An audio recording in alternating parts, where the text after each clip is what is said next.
Paul said, I know who I am. God has given me my sense of self, and I am a servant of Christ. And I am a possessor of power.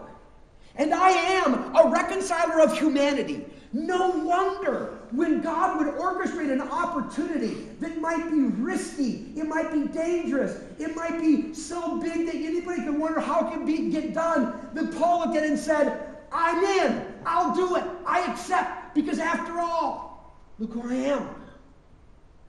As a servant, I'm cared for and resourced. As a possessor of power, I have something God has given me to just go ahead and leverage to benefit people in the world. And as a reconciler of humanity, I am set apart and empowered by God to help people get reconnected to the things that give life. That's who I am. And Paul knew that. I'm wondering, do you? When you look in the mirror, is that who you see? Is that what you think you are? See, people will get their sense of self, unfortunately, many times, not from God, but they'll get their sense of self from something or someone else. You know, there are some people who get their sense of self from their surroundings. Gideon was this way. You might remember the story of Gideon, you know, Old Testament, long time ago, part of the nation of Israel. They had been conquered. They were pretty much living as slaves. And Gideon was trying to collect a little bit of grain, but trying to hide it so that the conquering armies wouldn't steal it and he could have something to eat. And when God showed up and said, I've got a great opportunity for you. I'm going to use you to break off the yoke of bondage and to lead people into freedom. Gideon was like, what? No, I'm nobody.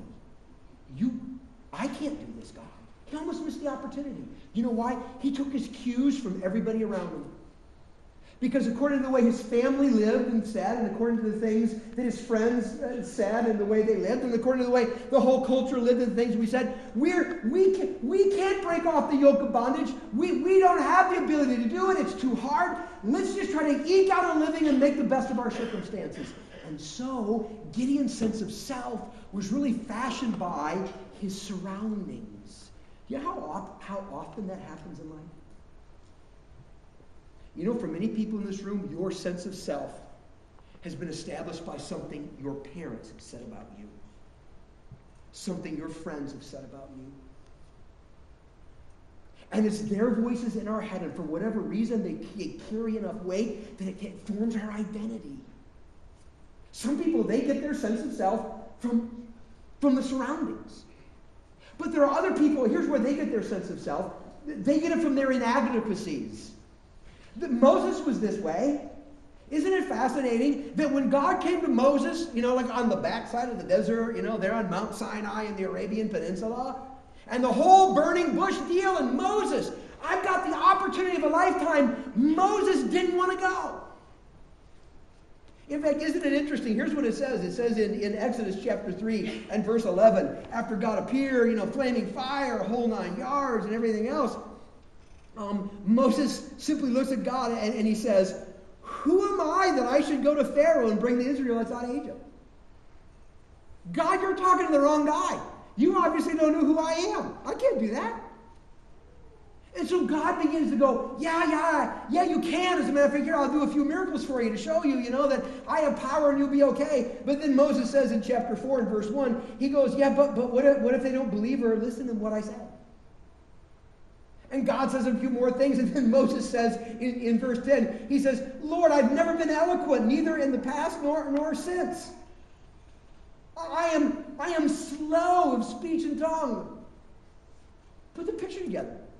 Moses is going, I don't have a commanding presence, God.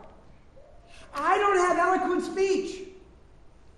I am an inadequate person. I can't possibly be a part of what you want to do. I believe it. It's awesome. Somebody ought to do it. But I can't. His sense of self was formed by his own inadequacies. And that's true for many people in this room. You have weaknesses. You have things that you can't do, that you're not good at doing. They have frustrated you for so long. And they have begun to form your sense of who you are. And a person whose sense of self is formed by an awareness of inadequacy will never seize divine opportunities. Instead, we go, you must mean somebody else. It can't be me. I'm not gifted the right way. Or maybe you are like some people who get their sense of self from failures. Peter was this way. Peter had a huge problem like this. Remember Luke chapter 5, really early on in the whole Jesus-Peter encounter deal? Jesus had taught for a while. The disciples had fished all night long. They hadn't caught anything because they were still fishermen at that point. He sends them out at the wrong time of the day to fish in the wrong spot, off the wrong side of the boat. And they're all going, whatever, Jesus, you're a great teacher. You really, really are a bad fisherman. But because you say so, we'll go ahead and do it. And all of a sudden they catch more fish they've ever caught before. They can barely get it to shore. And Peter recognizes that this guy's not only incredibly wise, but can control nature. This just might be God in the flesh. And remember what Peter said?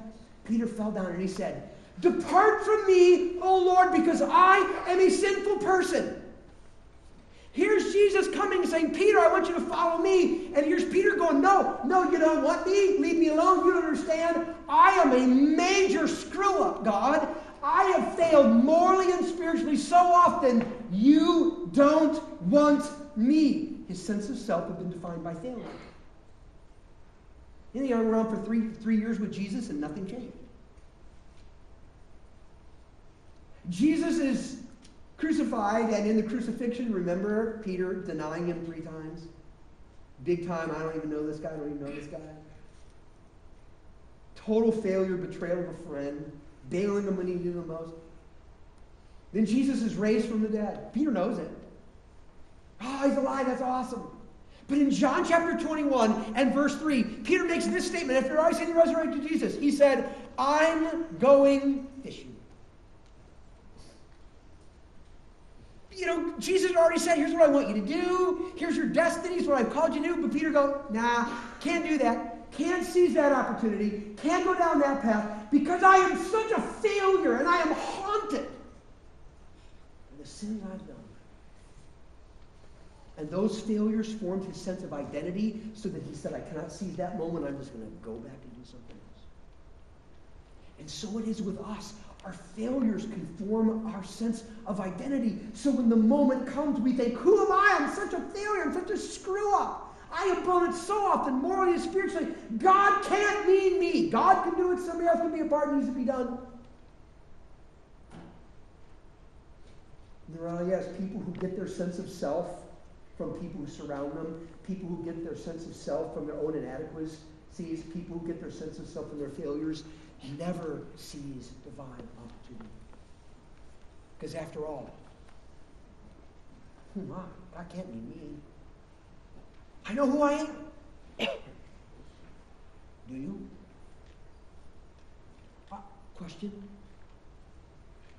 Who tells you the truth about you?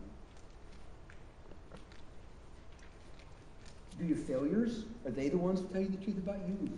Your inadequacies, are they the ones that tell you the truth about you? Other people, are they the ones that tell you the truth about you, or God? So who's telling you the truth?